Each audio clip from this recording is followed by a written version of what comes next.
Right, but the question is, if national tshuva is just like a lot of people put on tefillin, or the whole nation puts on tefillin, or the head of the government, the Rosh Memshalah, starts to put on tefillin, that would be a lot of individual tshuva. But like you point out, you guys obviously been learning at Machon Meir, you said it's not just a lot of individuals putting on tefillin, becoming religious, but there's another entity of national tshuva. And here we'll see it more defined, if you will, on the upper right corner. This is from, again, this is very quick, an overview, but just to start this topic. This is from Rav Alkalai. He living like right. Yehuda Alkalai was like precursor of modern Zionism, you could say. From Serbia. Right, from Serbia. You're from Serbia? Yeah. From Serbia. Died in 1878. What? He wrote in Ladino. Okay. He also has books in Hebrew. La Paz, Peace of Jerusalem. So he has books in Hebrew. These two volumes. That's where this is from. The two volumes that he wrote, the original Hebrew. Right. He went around the world. I mean, as far as he went, to try to wake up the people to come back and to return to Israel and to return the nation, as he describes here. He says there are two types of tshuva, where it's underlined. Shtei tshuvot. There's two types of tshuva. Tshuva pratit or tshuva kalit. There's a collective tshuva and an individual, or in the order he writes it. There's an individual tshuva and a collective tshuva. Tshuva pratit. What's tshuva? What does it mean, individual tshuva? That is to say, shiashuvu ish midarko hara, like based on the verse in Yirmiyahu, that each one should return from his bad ways. Lefi gidrei tshuva asher gavlu rishonim Eloheim ktuvim b'sifrei musar.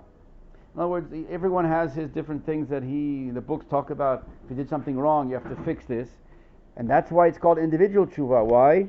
Shenitzrechet bepratut lekol ish v'ish lefi masav, because each one individually has his lot, has his baggage that he has to fix, things that he did wrong. So it's individual. It's specific to the individual person. What you did wrong, you have to fix. Another guy has something else that he did and he has to fix. So it's individual tshuva, and each one has his own private things to fix. So what is national tshuva, collective tshuva? Tshuva klalit, that is to say, Rotze lomar she'ashuvu kol Yisrael le'eretz nachalat avotenu, that the nation of Israel returns back to its land. That is called collective tshuva. But is that, could collective tshuva only be fulfilled through the nation of Israel and not by any other? Well, that's what he said. What's your name? I'm sorry, your name again? No. Ari. Right, that's what you said. To become a nation again. What is like he said, well put, he said we're fractions. What are fractions of a collective soul? That's the breakdown, that's the exile. Like the Maral says in the beginning of Netzach Yisrael, everything is known from its opposite. You understand he said the redemption by understanding what is the exile. The exile is the breakdown of the national frameworks. No government, no army, no politics. The individual branches scattered. No living tree. The tshuva, therefore, is, what's the geula? The returning of those branches to become a nation again. Re-establishing nationhood. Not necessarily tefillin. That we'll talk about what's the connection to that, but that's the question. How is that considered tshuva? But he says here that the nation coming back to the land, being a nation again in its land. That is like being not nation, returning to. Tshuva means to return, we said, right? To the state unto which you came, that you left. Tshuva means return, he says here, Rav Alkalai, returning back to the land and being a nation again. The question is, why is that tshuva?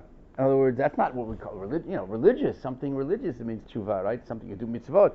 What you could say, the mitzvah being in the land, that's true. But here he says, just by the reestablishment, there's other rabbis that elaborate on this, the returning to be a nation again. As opposed to the fractured and exile. There's an article from the Los Angeles Times many years ago. The caption, maybe you've seen it, I brought to you. There's nothing an Orthodox Jew needs that isn't here.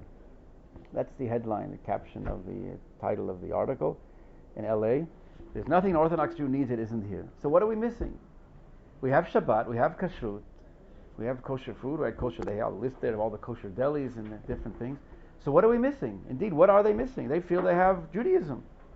So again, if the Judaism is the individual commandments, there's also questions about, we'll talk about the significance of even individual commandments outside the land.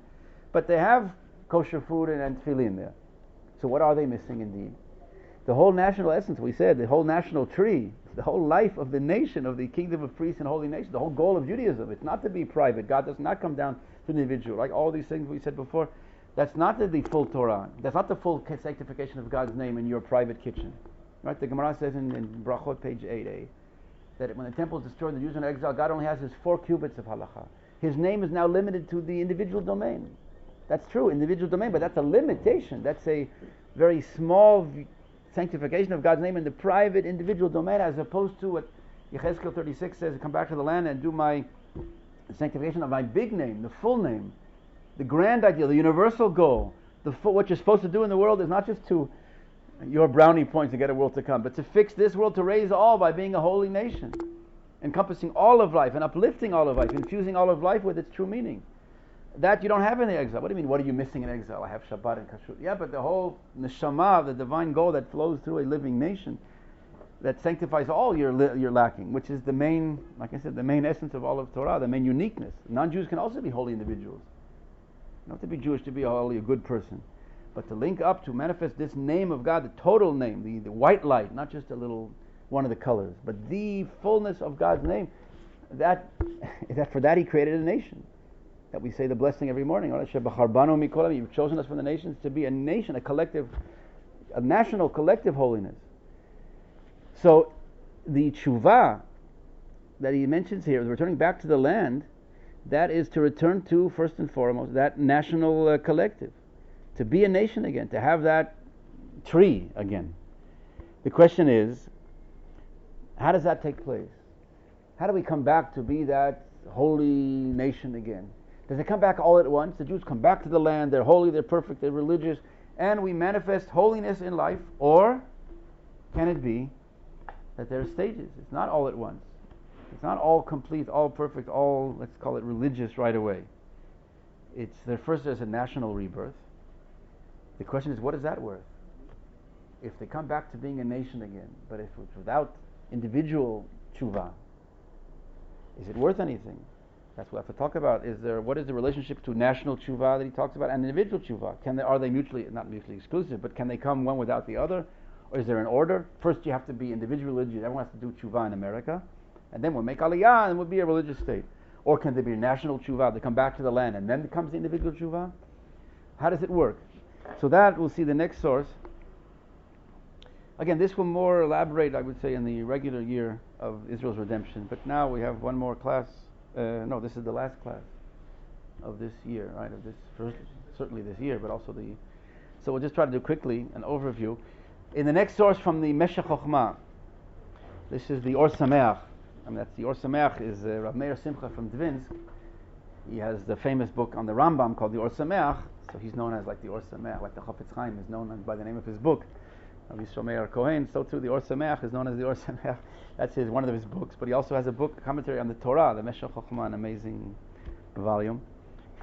So on this week's parasha, in the Tzavim, chapter 30, what you see in front of you, the quote on the right, the second quote, it says, "You shall return up to God." So he says, "Vashevota," you return to in your heart. What does that mean? You return into your heart. You go back to your heart. He says, "Ahavat Yisrael chakupi levavo." You go back to the love of Am Yisrael, the love of your nation. V'yizkor machtzavto, and you'll remember where you are hewn from, right? Where the rock was taken from. In other words, you remember your roots, where you come from. What does that mean? Your national roots. He says, when you remember your roots, az v'shavta ad Hashem, then you return to God.